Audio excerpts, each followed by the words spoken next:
Hello दोस्तों, wealth maker channel में आप सबका स्वागत है। तो आइए दोस्तों देख लेते हैं निफ्टी ने आज कैसा कामकाज किया और निफ्टी के लिए क्या इंपॉर्टेंट लेवल्स हैं और कल निफ्टी कैसे काम कर सकता है। तो दोस्तों कल किन्हीं कारणों से मैं वीडियो बना नहीं पाया था, लेकिन अगर हम 2 दिन का विश्लेषण करें तो दोस्तों देखिए कल का जो क्लोजिंग हुआ था, मैं ये कैंडल में कल मार्केट ने क्लोजिंग दिया। कल का जो क्लोजिंग हुआ कड़क 18104 पे हुआ और आज का इस कैंडल पे क्लोज देखिए, कैंडल का जो क्लोज है वो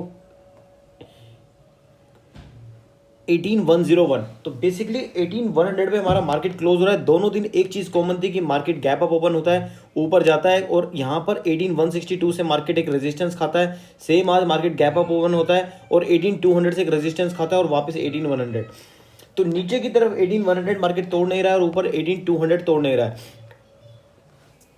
तो इससे क्या निकल के आ रहा है दोस्तों कि 18100 हमारा एक अच्छा सपोर्ट लेवल है और 18200 कहीं ना कहीं एक वो लेवल है जहां से हमें बिकवाली मिल रही है, जहां पे हमारे बियर्स हावी हो रहे हैं। तो अब कल क्या करना है? कल के लिए दोस्तों सिंपल, हमारा जो इस कैंडल का आप लो देखेंगे, इस कैंडल का जो लो है 1878 और इस कैंडल का अगेन आप लो देखिए, इस कैंडल का लो भी 1879। तो अब ये 18080 और 70 की जोन हमारे लिए काफ़ी इंपॉर्टेंट हो जाती है। अगर मार्केट इसको तोड़ता है फ्लैट ओपन होके या थोड़ा सा गैप अप ओपन होके, गैप डाउन ओपन होके, इस रेंज को अगर मार्केट तोड़ता है 18070 की रेंज को मार्केट तोड़ता है, तो हम एकदम से 18200 की नेक्स्ट वीक की एक्सपायरी की बेसिकली 2 फरवरी की 18200 की पुट में बैठेंगे और हमारे जो पहले टारगेट होंगे वो बिल्कुल 18010 तक के हमारे टारगेट होंगे। पहले टारगेट 18070 ब्रेक करने के बाद हमें लेना है और 18010 के हमारे टारगेट होंगे। तो अप्रोक्सीमेटली 60 to 70 पॉइंट का मूव मिलेगा। और अगर मार्केट यहाँ पर जाके फिर कंसोलिडेट करता है, कंसोलिडेट इन द सेंस कि 5 मिनट की कैंडल्स में अगर आप देखेंगे कि मार्केट 18000 जाता है, फिर 18030 आ जाता है, 18030, 18020, 18000, इस तरह से मार्केट कुछ कैंडल्स आधा घंटा 1 घंटा इसमें बिताता है। तो हम जो अपना यहाँ पर जो हमने प्राइस में बाइंग किया होगा, हम अपना एसएल उस प्राइस के बाइंग प्राइस पे लगा देंगे और फिर हम वेट करेंगे नेक्स्ट मूव के लिए। फिर मार्केट अगर 18000 को तोड़ेगा तो हमें कल ही में मार्केट 17900 और 17850 के दर्शन करा सकता है। तो फिर हम अपने जो प्रॉफिट होंगे वो 17930 के नीचे बुक करना स्टार्ट करेंगे। तो बेसिकली पहला टारगेट हमारा 18000 का होगा और दूसरा टारगेट हमारा 17930 17950 की रेंज का होगा। और उसको तोड़ता है मार्केट तो वहाँ पे बेसिकली हम प्रॉफिट बुक कर लेंगे और बाकी अगर आप चाहें तो अपना स्टॉप लॉस ट्रेल करके 17850 तक के लिए भी मार्केट में ट्राई कर सकते हैं। ऊपर की बात करें तो दोस्तों ऊपर के लिए देखिए, हमने कंटिन्यूसली वीडियोस में हम डिस्कस करते आ रहे हैं कि मार्केट में बाइंग हम तभी करेंगे जब मार्केट हमारा 265 के ऊपर का क्लोज देगा, तब तक हम सेल ऑन राइज की स्ट्रेटेजी फॉलो करेंगे।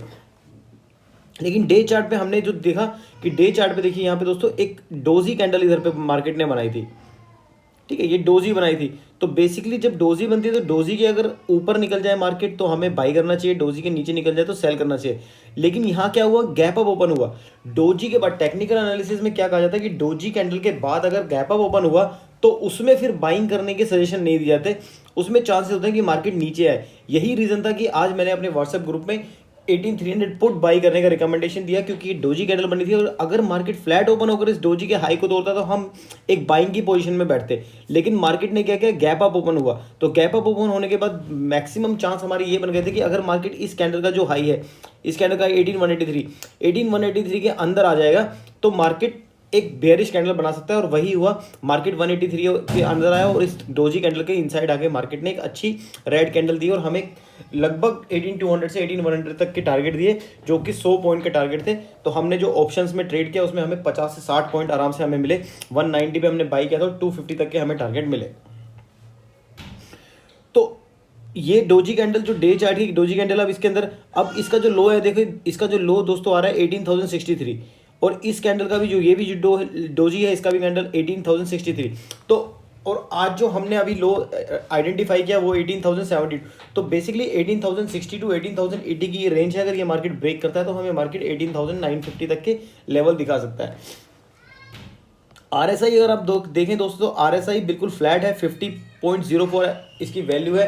तो आरएसआई अभी भी न्यूट्रल मोड में है, ना ये अपसाइड की तरफ दिखा रहा है ना ये डाउन साइड की तरफ दिखा रहा है। जिस मार्केट अभी भी कंफ्यूज है, किसी भी तरफ जा सकता है। तो इसीलिए हम टारगेट अभी कल के लिए अपने बड़े नहीं रख रहे हैं, क्योंकि मार्केट में जो डेटा दिख रहा है एफआईआईज का, एफआईआईज अभी कंटिन्यू मार्केट में बाइंग कर रहे हैं और जो हमारे प्रोफेशनल ट्रेडर्स हैं वो थोड़ी सी सेलिंग कर रहे हैं। तो जो डेटा निकल के आ रहा है वो थोड़ा सा न्यूट्रल डेटा निकल के आ रहा है, एक साइड के लिए बाइस करके डेटा नहीं आ रहा है कि हम क्लियरली सेल में बैठे या क्लियरली बाइंग में बैठे। इसीलिए मार्केट थोड़ा बढ़ बढ़ के गिर रहा है, क्योंकि ये जो डेटाज हैं वो फिक्स आ रहे हैं।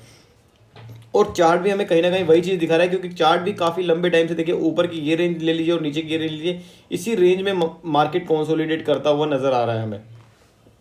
जब ये रेंज टूटेगी तब मार्केट किसी एक डायरेक्शन में जाएगा, तब तक हमें यही हमारे जो इंपॉर्टेंट लेवल्स हैं, इन्हीं इंपॉर्टेंट लेवल्स के ऊपर हमें प्ले करना है और इन्हीं इंपॉर्टेंट लेवल से हमें पैसा बनाना है। थैंक यू दोस्तों, आई होप आप लोगों को मेरा ये वीडियो अच्छा लगा होगा। अगर आप लोगों को मेरे वीडियो अच्छे लग रहे हैं तो प्लीज़ मेरे चैनल को लाइक कीजिए, सब्सक्राइब कीजिए और शेयर कीजिए। थैंक यू दोस्तों, थैंक यू वेरी मच।